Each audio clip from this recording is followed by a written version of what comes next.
Bismillahirrahmanirrahim. Dear students, you are welcome at the platform of Star Academy, head office Allama Iqbal Town, Lahore. This is our complete e-learning app, and today we have to discuss free content. And very important topic today is being discussed by me: types of sentences. Look at it. ये student types of sentences में अगर हम categorise करें तो two types of sentences जो है हमारे सामने आती है. These are two different categories and under these categories we have to discuss further what is inside in each category. First of all, function wise, and second is structure wise. ये student types of sentences में यानी sentence को जो है वो two types में जो है वो डिवाइड किया गया है ओवरऑल, और उसमें एक फंक्शन वाइज है और दूसरा स्ट्रक्चर वाइज है. फंक्शन वाइज देखते हैं कि क्या कैटेगरी बनती हैं. फंक्शन वाइज में एक डिक्लेरेटिव टाइप ऑफ सेंटेंस होता है, इसी तरह इंट्रोगेटिव टाइप ऑफ सेंटेंस है, स्टूडेंट इंपैरेटिव सेंटेंसेस भी होते हैं, और लास्ट में एक्सक्लेमेटरी सेंटेंसेस होते हैं. अगर हम अपनी तवज्जो शिफ्ट करें फंक्शन वाइज से स्ट्रक्चर वाइज की तरफ, तो यहाँ देखें सिंपल टाइप ऑफ सेंटेंसेस भी हैं और कंपाउंड भी, और उसके बाद कॉम्प्लेक्स, और फिर लास्ट में compound complex type of sentences भी मौजूद होते हैं. इन सब की डिफरेंट रिकग्निशन है, इनकी अपनी अपनी आइडेंटिफिकेशन है. We have to go deep down into each and every type so that we can master over all these things. Dear students, अगर हम बात करते हैं due to little shortage of time, we have to go towards this very one. Tell something. It means if we talk about declarative type of sentences, declarative sentences talk about something. It means it gives us a little bit information about the happenings in a structure, in a sentence. Just like this, we study morphology, and you know, in the end of the expression, we have punctuated a dot because this is the identification of a declarative sentence. It always ends with a period or a dot or a stop. Moreover, we have information over here in this particular expression. We study morphology. इसका मतलब ये हुआ कि एक simple structure है, एक simple sentence है, और उस सेंटेंस के अंदर हमें एक इंफॉर्मेशन मिली कि व्हाट वी स्टडी मॉर्फोलॉजी, और सेंटेंस के लास्ट में डॉट भी प्लेस किया गया है. इसके बाद देखते हैं, इससे पता चला कि ये डिक्लेरेटिव सेंटेंस, इसमें कुछ डिक्लेयर किया जा रहा है. According to the name of this type, you know, something is declared, something is stated, something is described in this type of sentence. And now move ahead. Gives a command or request, etc. It means when we talk about imperative type of sentences, imperative sentences always end at a dot or an exclamatory mark sometimes, because imperative structure, imperative sentences tell us something about a command or a request or a proposal. जब कोई commandment आती है तब भी हम imperative structure को use करते हैं. जब कोई प्रपोजल आती है, कोई सजेशन आती है, कोई रिकमेंडेशन आती है, किसी किस्म की कोई जो है वो रिक्वेस्ट पेश की जाती है, तब भी हम इंपैरेटिव स्ट्रक्चर के मुताबिक जो है वो सेंटेंस मेकिंग करते हैं. तो हम यहाँ पर एक एग्जांपल देखते हैं, हॉल्ट. हॉल्ट के बाद आप देखिए जस्ट वन वर्ड है ये हॉल्ट, और उसके बाद मैंने डेलिबरेटली कलर में साइन ऑफ एक्सक्लेमेशन पंक्चुएट किया है.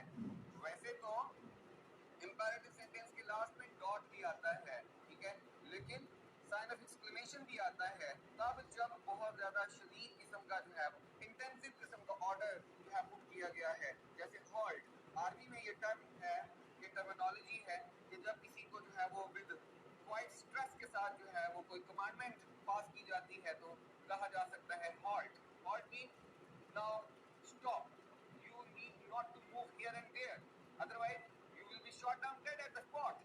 इसका ये मतलब है कि बहुत ज़्यादा शदीद इसमें बहुत इंटेंस किस्म का जो है वो ऑर्डर है, बहुत टफ किस्म का जो है वो कमांडमेंट है हॉल्ट. तो ये इंपैरेटिव सेंटेंस का एक एग्जांपल हमारे पास पासिंग हमारे पास आ गया, जिसके लास्ट में एक्सक्लेमेटरी मार्क भी मौजूद है. Now move towards another point. We have to discuss now structure wise. हमने फंक्शन वाइज में चार में से दो पॉइंट्स को discuss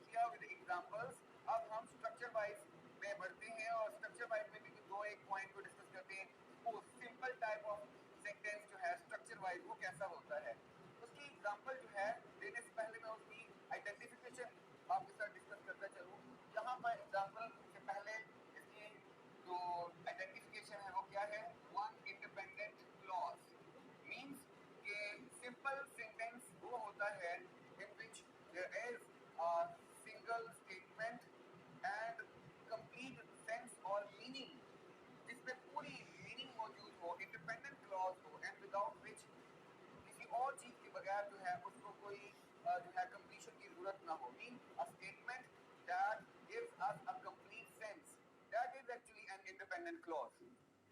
Just like this example, the dog barks because this is the transitive verb. It doesn't need any other thing to be completed. That's why the dog barks. This statement talks about the completion of its action. I mean, the doer of an action is the dog, and it does not need any other thing like an object to be completed. That's why this is a complete independent clause. It gives us a thorough sense. So ये हमारी simple जो है simple sentence की जो है वो example हुई. इसके बाद देखते हैं एक और टाइप को, यानी कॉम्प्लेक्स को देखते हैं. कॉम्प्लेक्स टाइप ऑफ सेंटेंसेस जो है स्ट्रक्चर वाइज वो कैसे होते हैं, उनकी आइडेंटिफिकेशन देखते हैं.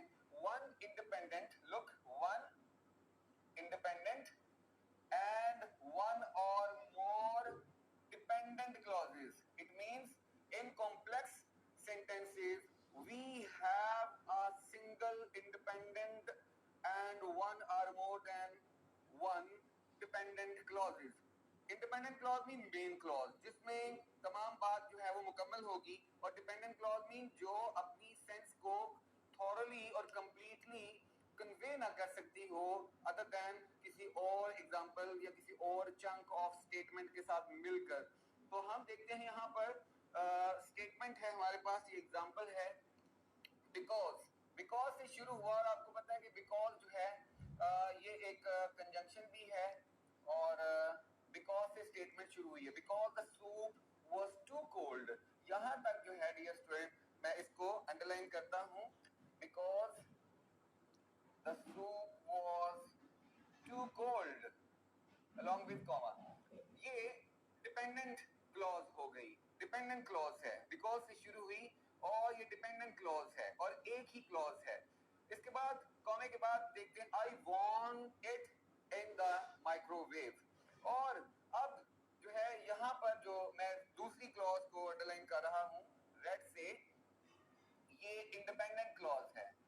हमारे पास आइडेंटिफिकेशन क्या थी, मैं इसको लिख भी रहा हूं इंडिपेंडेंट, इंडिपेंडेंट क्लॉज. और ऊपर वाले को जो मैंने ग्रीन से जिसको अंडरलाइन किया, ये क्या है जी, ये डिपेंडेंट है, ये डिपेंडेंट क्लॉज है.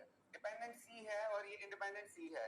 डिपेंडेंट क्लॉज को आप सेपरेटली स्टडी करें और इंडिपेंडेंट क्लॉज को आप सेपरेटली स्टडी करें, दोनों को सेपरेट जो है मोड में रख के स्टडी करें, तो आपको आइडिया हो जाएगा कि unless or until the independent clause comes, the whole area is not worthy to be or liable to be understood at all. तो तब तक हम उसे अंडरस्टैंड नहीं कर सकेंगे. अगर हम ऐसे बोले because the soup was too cold और आगे हम ना पढ़े, आगे हम ना अंडरस्टैंड करें कि क्या लिखा है, तो ये इनकम्प्लीट सेंस देगा. इसलिए डिपेंडेंट है. तो डिपेंडेंट क्लॉज को किसी इंडिपेंडेंट क्लॉज की मदद की जरूरत है, उसके साथ वो अटैच होगी, तो ये सेंटेंस जो पहले वाला है वो कंप्लीट सेंस देगा हमें. I want it in the microwave. Okay, so हमने अभी तक टाइप्स ऑफ सेंटेंसेस में दो डिफरेंट कैटेगरीज को स्टडी किया, फंक्शन वाइज और स्ट्रक्चर वाइज. अब चलते हैं हम फ्रेजेस और क्लॉजेस की बात करने के लिए. जब आप फ्रेज और क्लॉज की बात करते हैं डियर स्टूडेंट, तो इसमें भी कुछ कैटेगरीज हैं. सपोज हमारे पास जो है वो प्रेपोजिशनल जो है वो फ्रेजेस भी होती हैं, नाउन फ्रेजेस भी हैं और पार्टिसिपल फ्रेजेस भी मौजूद हैं. ठीक है, और भी डिफरेंट टाइप्स ऑफ फ्रेजेस हैं. तो ये तीनों टाइप्स ऑफ फ्रेजेस हमारे पास हैं. इसी तरह से क्लॉजेस में एसेंशियल क्लॉज और नॉन एसेंशियल क्लॉज, ये दोनों कैटेगरीज भी हम डिस्कस करते हैं. अभी आप तवज्जो कीजिएगा कि प्रेपोजिशनल फ्रेज और जो है वो नॉन फ्रेज और पार्टिसिपल फ्रेज, इसी तरह essential clause non essential clause को डिस्कस करने से पहले जो इम्पोर्टेंट बात है, जो जानना हमारे लिए जरूरी है, वो क्या, what is that, what is most important to be known. This is actually regarding phrases and clauses. What is phrase? Phrase is a group of words, mind it, and clause is also a group of words. Phrase और clause में difference क्या है, कहाँ difference लाई करता है? Dear students, phrase जो है वो ग्रुप ऑफ वर्ड्स है और इसमें जो है वो सेंस की कमी मौजूद होगी. Means it is a group of word just like a fragment, just like a sentence, but it doesn't convey a thorough or complete sense. But as far as clause is concerned, clause is just like a tiny or a small sentence. It can be divided into non-essential or essential clauses. और इसको आप sentence ही कह सकते हैं clause को. That's why difference आपको याद रखना होगा. A little bit कम इसमें sense होगा phrase में और clause में ज़्यादा sense होगी.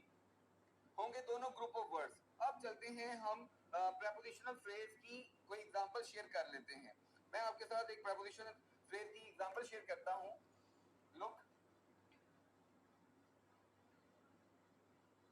The sun sets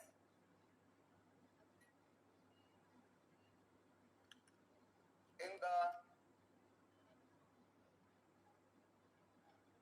west. The sun sets in the west.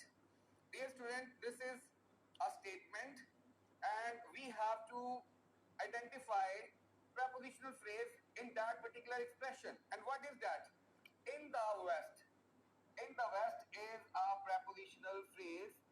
अगर आप इसे अकेले पढ़ेंगे in the west तो ये just एक आप कह लें कि लूमिंग टाइप जो है वो एक बिल्कुल अलग थलग एक आइसोलेटेड टाइप ऑफ जो है ग्रुप ऑफ वर्ड होगा. इसलिए हम इसको इस पूरे एरिया के साथ मिलकर पढ़ेंगे तो ये कंप्लीट सेंस देगा. तो हम इसे क्या बोलेंगे? Prepositional phrase. ये प्रेपोजिशनल फ्रेज है एरिया. ओके, इसी तरह से अब हम बात करते हैं एसेंशियल क्लॉज की. एसेंशियल क्लॉज में कोई एग्जांपल जो है वो शेयर करते हैं. dogs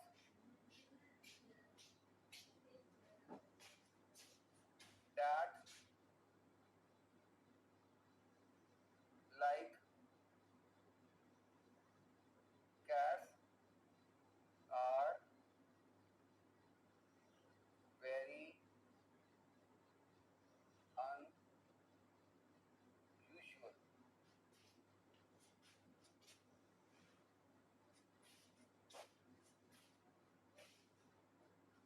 Unusual. Dear students, अब यहाँ पर गौर कीजिएगा. Dogs that like cats are very unusual. इसमें क्या है? We need no comma or any other separator to divide this structure at any level because हर चीज जो है वो necessary है. इसलिए मैं इसको essential clause की एग्जाम्पल कहूंगा. इसमें एवरीथिंग इसेंशियल है. Everything is essential. Defining clause है, ये इसेंशियल क्लॉज है. ये डैट जो है, डैट ये डिफाइन कर रहा है डॉग्स को. ये कौन से वाले डॉग्स? जो कैट्स को लाइक करते हैं वो बहुत रेयर होते हैं. ओके, सो दैट्स व्हाई ऐसे स्टेटमेंट्स, ऐसी एग्जांपल्स, ऐसी जो है वो स्ट्रक्चर्स जिसमें कोई डिफाइनिंग वर्ड मौजूद हो लाइक दैट, वो एसेंशियल क्लॉज कहलाएंगे. और जिनमें कोई कॉमा वगैरह आएगा एक्सप्लेनेटरी तो फिर वहां पर नॉन एसेंशियल क्लॉज की जो है वो कैटेगरी स्टार्ट हो जाएगी. In this way my dear students, we have to recap now. What is that? Types of sentences में there are two categories, function wise and structure wise. And in function wise we have declarative, imperative, interrogative and exclamatory. And when we talk about structure wise, here we have simple, compound and complex, and in the last compound complex type of structures. और उसकी हमने examples भी share की और उनकी identification भी हमारे सामने आ गई. और इसके साथ साथ हमने फ्रेजेस एंड क्लॉजेस की बात की. फ्रेजेस एंड क्लॉजेस के अंदर हमने देखा कि प्रेपोजिशनल फ्रेजेस भी होती हैं, वर्ब फ्रेज भी होती हैं, नाउन फ्रेज भी होती हैं और इसके अलावा पार्टिसिपल फ्रेजेस भी होती हैं. हमने उनमें से किसी एक की एग्जांपल भी शेयर की. फिर क्लॉजेस में चलते हैं तो इसेंशियल और नॉन इसेंशियल क्लॉजेस की बात हुई और हमने इसेंशियल क्लॉज को जो है वो जस्टिफाई भी किया। आई होप कि आप लोगों के लिए आज का फ्री कंटेंट लेक्चर जो है वो सूटेबल होगा और बहुत ज़्यादा वर्दी टू बी आप कह लें कि यूजफुल होगा इंशाल्लाह। Thank you very much, God bless you.